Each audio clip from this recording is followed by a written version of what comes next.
I want to thank President Trump personally for his personal commitment and leadership to achieve this breakthrough. He's a tough negotiator, but he is also a deal maker.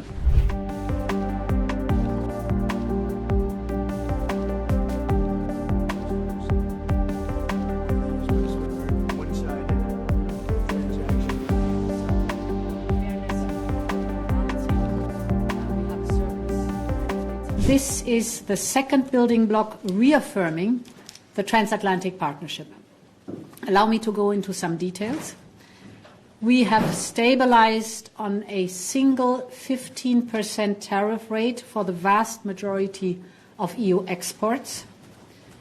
This rate applies across most sectors, including cars, semiconductors, pharmaceuticals. This 15% is a clear ceiling, so no stacking, all inclusive. So it gives much needed clarity for our citizens and businesses, and this is absolutely crucial. Today we have also agreed on a 0 for 0 tariffs on a number of strategic products.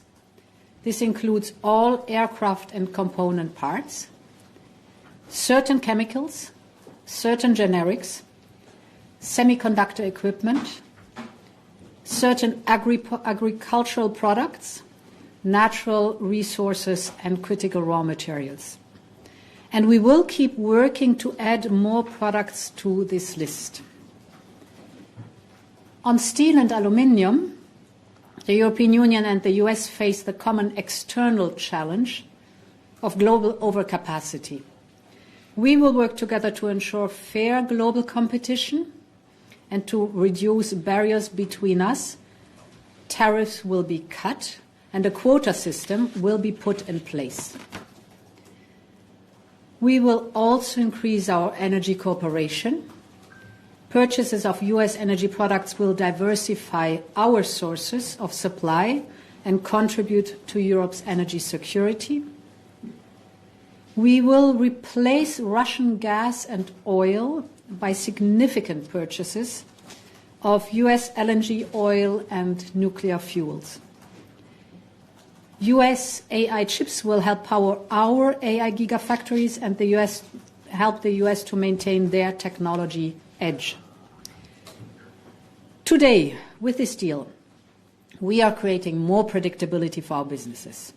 In these turbulent times, this is necessary for our companies to be able to plan and to invest. We're ensuring immediate tariff relief. This will have a clear impact on the bottom lines of our companies. And with this deal, we are securing access to our largest export market. At the same time, we will give better access for American products to our market. This will benefit European consumers and make our businesses more competitive. This deal provides a framework from which we will further reduce tariffs on more products, address non-tariff barriers, and cooperate on economic security. Because when the European Union and the United States work together as partners, the benefits are tangible on both sides. At the same time, we are building a true foreign economic policy. And for this, we have started at home. We're taking bold action to make Europe more competitive, more innovative, and more dynamic. Our single market with its 450 million consumers is our greatest asset and our safe harbor, especially in turbulent times. We're also creating new trade partnerships around the world, expanding from the 76 we already have. We've concluded negotiations in the last month with Mercosur, Mexico, and Indonesia. In an unsettled world, Europe is a reliable partner, and we will continue to deliver deals that help safeguard our prosperity. Finally, I want to thank President Trump personally for his personal commitment and leadership to achieve this breakthrough. He's a tough negotiator, but he is also a deal maker. I want to thank Commissioner Maroš Šefčovič and his team for their tireless work and skillful steer. They've done most of the heavy lifting. And I want to thank our member states for their trust and their commitment. Our unity is our strength at home and abroad. We will continue to work hard for the benefit of all Europeans. Thank you very much. Commission President, could you give more details about the energy purchases you've committed to? President Trump used the figure 750 billion. It sounds like a lot. Could you clarify about how that is going to manifest itself? Yeah, it is divided into 3 years. So during his term, 250 per year. And indeed, we still have too much Russian LNG that is coming through the back door again to our European Union, and some Russian gas and oil still in the European Union, which we do not want anymore. We want to absolutely get rid of Russian fossil fuels. And therefore, it is much welcome to purchase the more affordable and better LNG from the United States. And there, approximately, our estimation is that we can do 250 per year over 3 years. President von der Leyen. Paula, are you managing, please?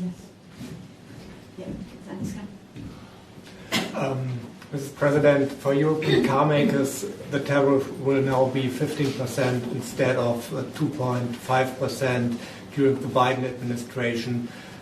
Do you think this is really a good deal? Will it be possible for European car makers to sell cars to the United States with this tariff rate? Yes, we should not forget where we came from.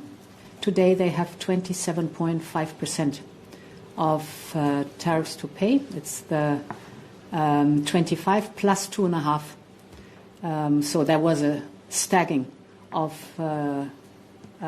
tariffs, and we came from that level down to 15%. 15% is not to be underestimated, but it is the best we could get.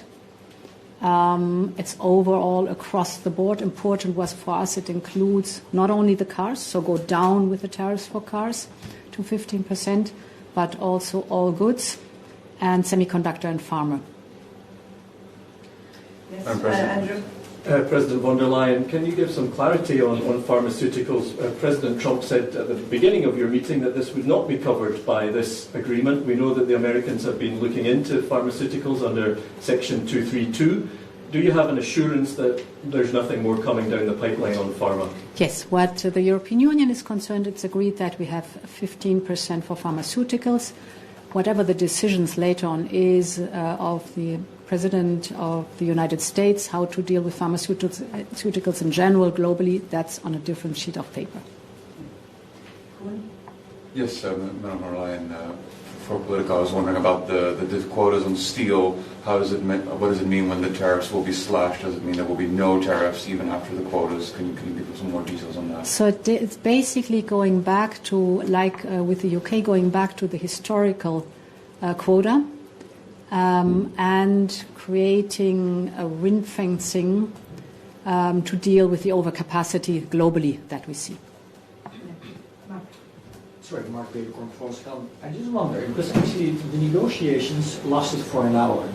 When I saw you at the start, I thought, doesn't look like a happy couple, you two sitting there.